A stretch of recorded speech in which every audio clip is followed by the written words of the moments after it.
The morning my daughter called to wish me a Merry Christmas, I was eating oatmeal I'd stretched into its third day. Outside, a thin Tennessee frost glazed the azaleas my late wife Eleanor had planted the year we moved in, and I was calculating whether I could afford the propane bill before the temperature dropped again. "Daddy," my daughter said, her voice warm and bright the way it always gets around the holidays.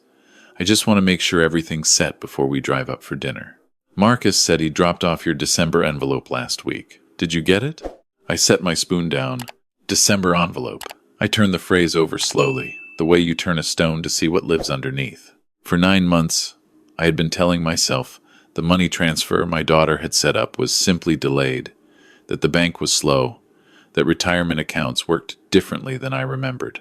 I had been telling myself these things because the alternative that something was deeply wrong was too large to face alone at 68, 18 months after burying Eleanor, in a house that had started feeling like a waiting room. "Of course," I said. "Thank you, sweetheart. Drive safe." I hung up the phone and sat very still for a long time. My daughter ran a successful logistics consulting firm out of Charlotte. 3 years ago, after Eleanor's diagnosis, she had quietly set up an arrangement to send me $3,800 a month, enough to cover the mortgage, medications, and leave some breathing room.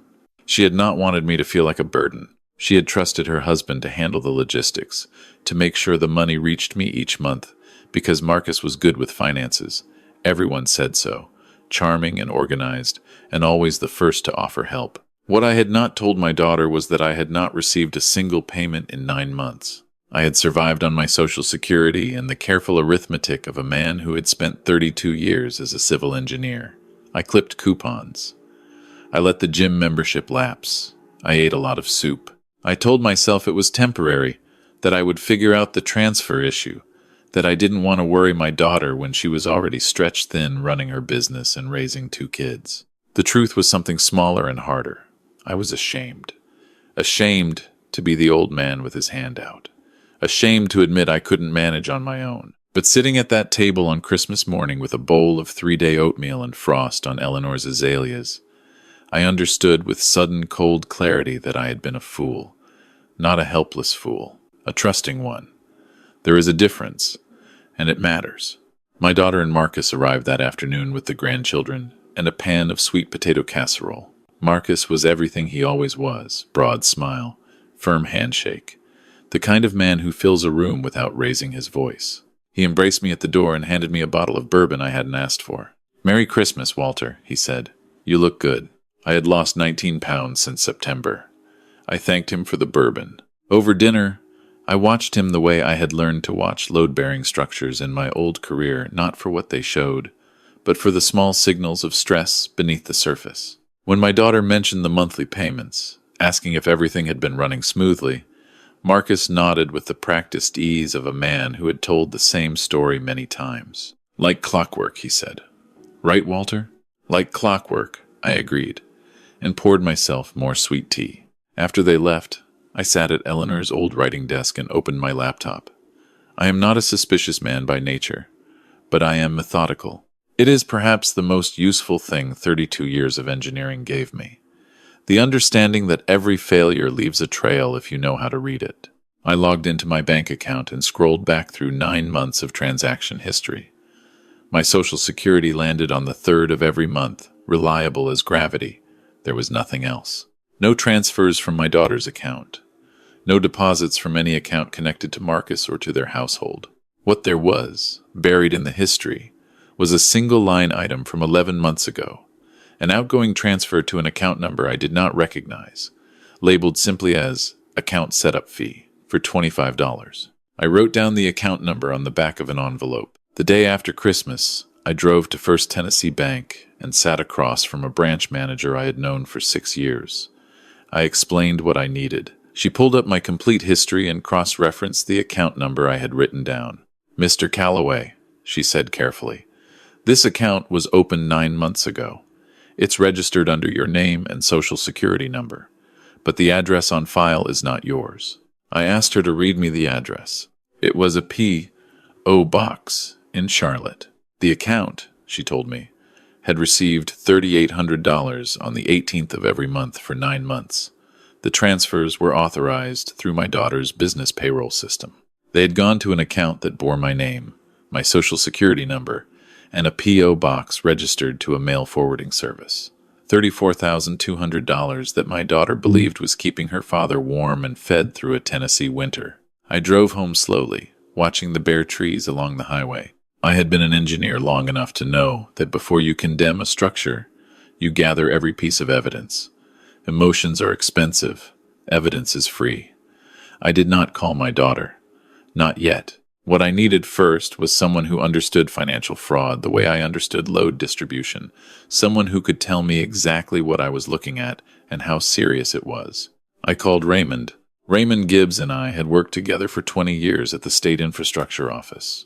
He had retired before I did and gone into private practice as a real estate and estate planning attorney. He was 71, sharp as broken glass, and he had zero patience for dishonesty of any kind. When I told him what I had found, the line went quiet for a moment. "Come to my office tomorrow morning," he said. "Bring everything." Raymond's office was a converted Victorian on the east side of Murfreesboro, cluttered with legal journals and smelling pleasantly of coffee and old paper. I spread my documentation across his conference table, bank statements, the account number, transaction history, the P.O. box address. He studied everything for a long time without speaking.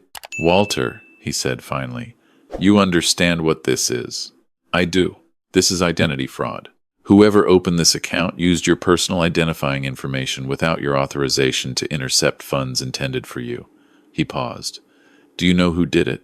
I told him about Marcus, about the convenient arrangement, the charm, the way he had always inserted himself between my daughter and anything involving money. Raymond nodded slowly, the way lawyers nod when something confirms what they already suspected.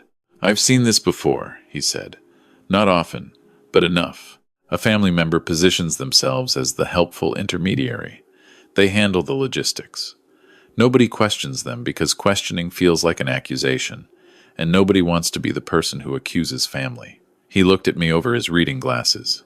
"Has he ever asked you to sign anything?" I thought about it. 6 months ago, Marcus had brought over paperwork he said was related to updating my emergency contacts for my daughter's benefits. I had signed where he indicated.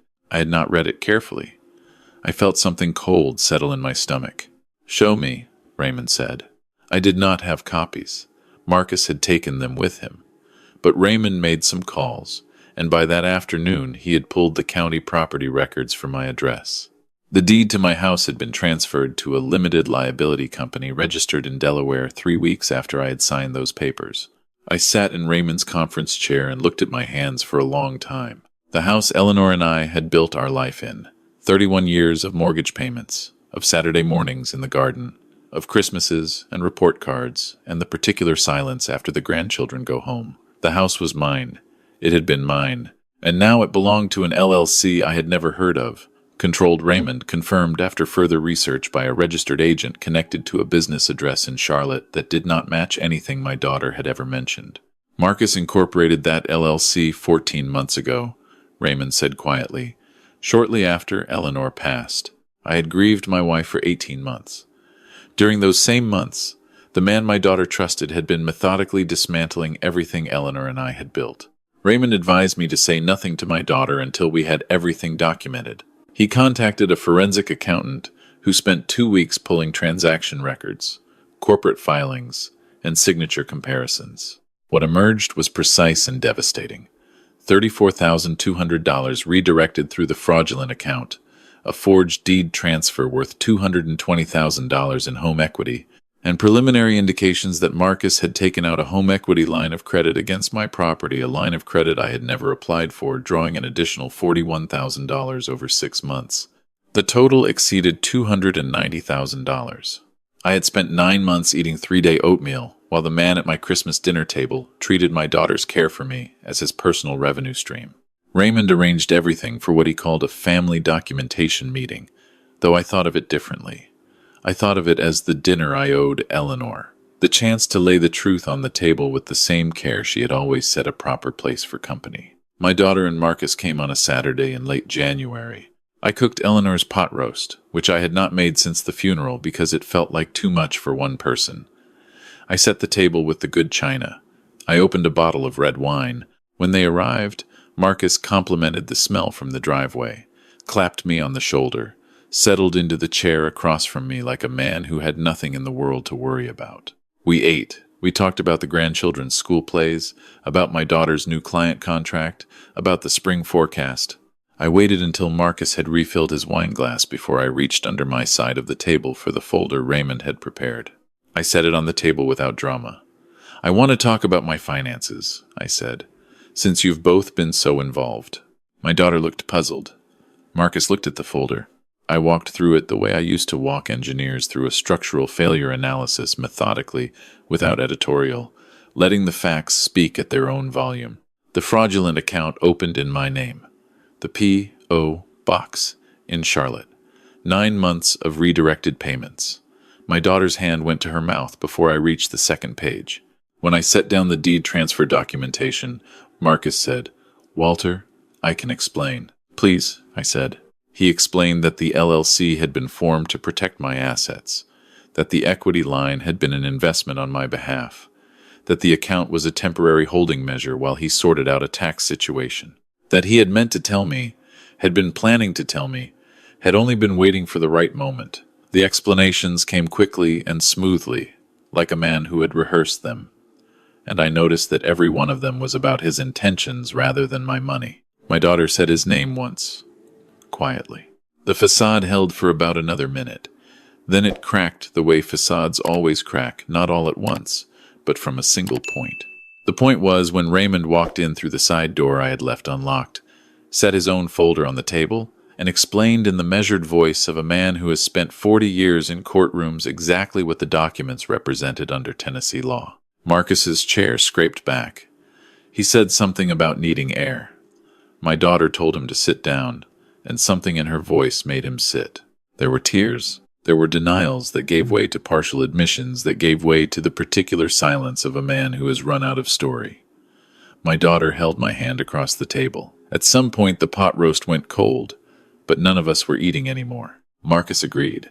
That night, to begin restoring what he had taken, he signed a repayment acknowledgement Raymond had prepared, returned the deed transfer documents, and arranged to dissolve the equity line. My daughter was quietly devastated in the way that people are when they discover that the scaffolding holding up a large part of their life was never as solid as it appeared. We sat together in Eleanor's living room for a long time after Marcus had gone to the guest room, and I held her hand the way I had held it when she was small and frightened by thunderstorms. "I should have seen it," she said. "He was careful," I told her. "Careful people are hard to see." What neither of us said that night was that we were not finished. I had agreed to give Marcus the opportunity to make it right because I believed in the concept, if not the certainty. But I had also spent 32 years watching what happens when you identify a structural failure, negotiate a repair plan, and then fail to verify that the repair is actually being made. You end up with a bridge that looks fixed and isn't. Raymond had arranged for a forensic accountant to monitor the repayment transfers. For 3 weeks, they came in as promised, not the full amount, but meaningful installments that suggested compliance. Marcus was attentive at Sunday dinners, helpful with small repairs around the house. Everything a man on probation tries to be. Then Raymond called me on a Tuesday morning in February. "The transfers stopped," he said, 3 days ago. "I've also been monitoring public records, as we discussed. Marcus filed for a passport amendment last Thursday, and your daughter's joint savings account was emptied Friday afternoon." I sat with that information for a moment. How much? $63,000. Everything they had liquid. There was more. Raymond had been tracking a pattern in Marcus's behavior that he had not mentioned earlier because he had not been certain a series of cash withdrawals from ATMs across Charlotte over the previous 2 weeks, always under the reporting threshold, always from different machines. The total was approximately $22,000. $85,000 in preparation. A passport update. A man who had been rehearsing his exit while eating my pot roast and complimenting my daughter's work. I called Detective Sims at the Rutherford County Sheriff's Office, who had been briefed on the case since January and had been waiting, as she put it, for the second act. She was not surprised. "They almost always run," she told me. "The smart ones make it further than you'd think. Most of them aren't as smart as they think they are." Marcus was picked up at the Nashville International Airport on a Wednesday morning, attempting to board a connecting flight to Cancun with a carry-on bag and a checked suitcase. The TSA flagged the checked bag because of anomalous density. When they opened it, they found $61,000 in cash, bundled inside clothing and sealed in vacuum bags. The remaining $24,000, Detective Sims told me later, was in a prepaid debit card portfolio he had assembled over 2 months. He had a one-way ticket. My daughter and I watched the local news coverage together on her laptop, sitting at Eleanor's kitchen table. The anchor described the arrest briefly. A Charlotte man charged with elder financial abuse, identity fraud, and deed fraud, taken into custody at Nashville International. The footage showed Marcus being escorted through the terminal, his jacket slightly rumpled, his expression the careful blankness of a man trying to look like none of this is really happening to him. My daughter turned off the laptop and we sat quietly for a while. "He looked at you every Sunday," she said finally. "He sat at your table." I know. How do you look at someone and do that? I did not have a satisfying answer for her. I have thought about it often since. And the closest I have come is this. Some people are very good at looking at other people and seeing only what is useful to them. It is not a failure of vision. It is a choice about what to see. My recovery was not dramatic. There was no hospital stay, no poison to expel. What I had to recover from was quieter, and in some ways harder, the recalibration of trust that happens when you discover you have been systematically deceived by someone inside your family circle. Every phone call I did not recognize made me careful. Every piece of mail felt worth examining twice. Eleanor had always said I was too trusting, and she had always meant it as a gentle criticism, not a warning. I missed her in a different way during those months, not just the grief I had carried since her passing, but the specific absence of someone who knew me well enough to see my blind spots.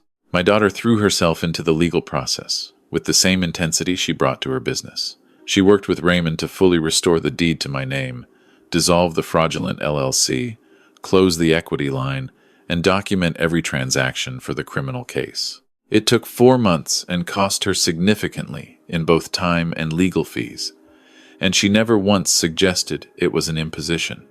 She drove up from Charlotte most weekends.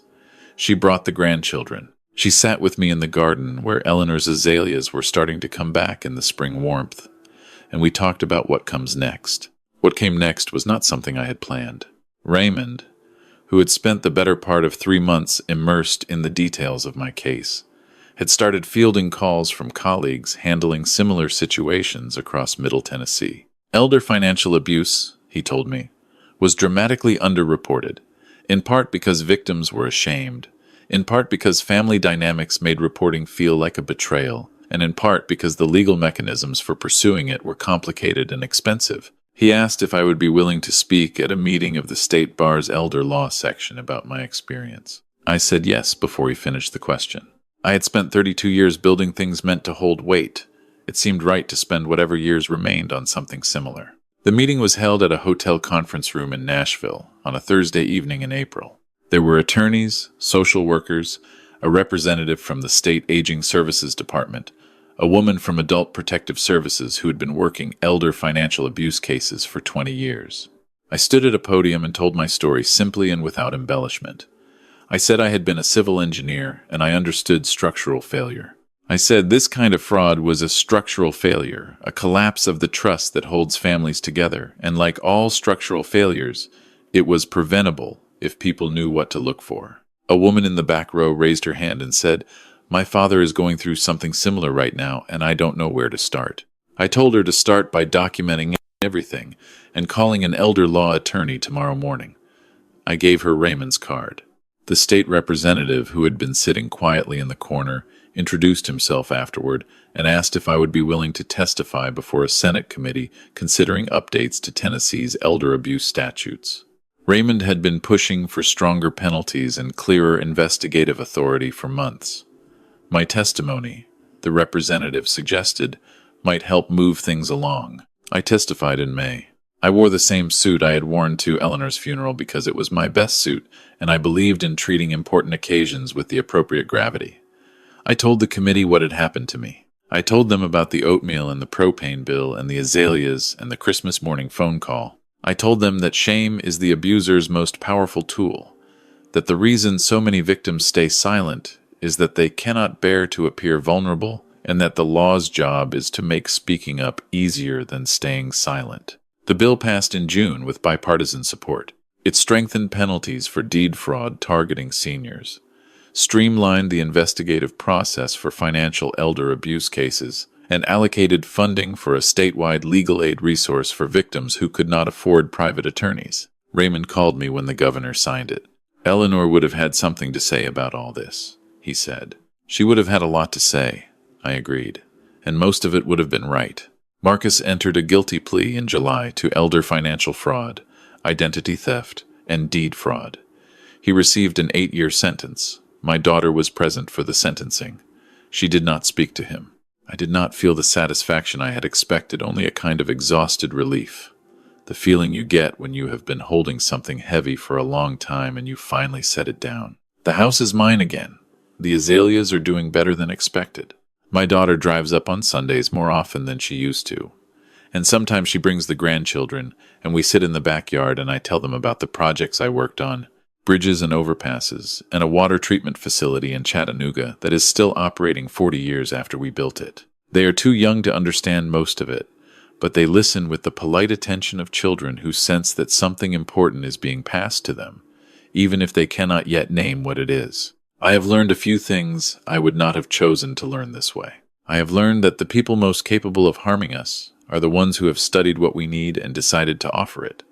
Marcus did not deceive my daughter by accident. He understood that she wanted her father cared for, and that I wanted to not be a burden, and he inserted himself exactly into that gap, made himself indispensable to both of us, and then quietly used that position to take everything he could reach. I have learned that documentation is not paranoia, it is respect for the truth. If you are elderly and someone is managing money on your behalf, verify it yourself. Call the bank, read every statement, ask for copies of everything you sign, not because your family cannot be trusted, but because love and trust are not the same thing as verification, and only one of them holds up in court. I have learned that speaking is not weakness. I waited 9 months before saying anything because I was afraid of appearing helpless. Those 9 months cost me $34,000 and nearly cost me my home. The moment I told the truth, I started getting it back. And I have learned this last thing took longest, that what happened to me was not a reflection of my judgment or my competence or my worth as a man. It was a reflection of someone else's choices. We are responsible for our actions, not for the actions of people who lie to our faces. Eleanor knew this. She was smarter than me in most of the ways that mattered. If you are watching this and something about it sounds familiar, the helpful family member, the money that seems slightly off, the paperwork you signed without reading carefully, please don't wait 9 months the way I did. Call someone you trust who is outside the situation. Write things down. Ask direct questions and notice whether you get direct answers. The people who are taking advantage of you are counting on your silence, on your love for the family, on your reluctance to be the one who causes trouble. Don't give them that. If this story helped you or someone you love, share it. Leave a comment telling me where you're watching from today. And if you've seen something like this in your own family, I want to hear about it. You're not alone. There are more of us than you might think, and the best thing we can do for each other is refuse to stay quiet. Please subscribe to mt-sweetrevenge so you don't miss the next story, because they keep coming, and every one of them matters.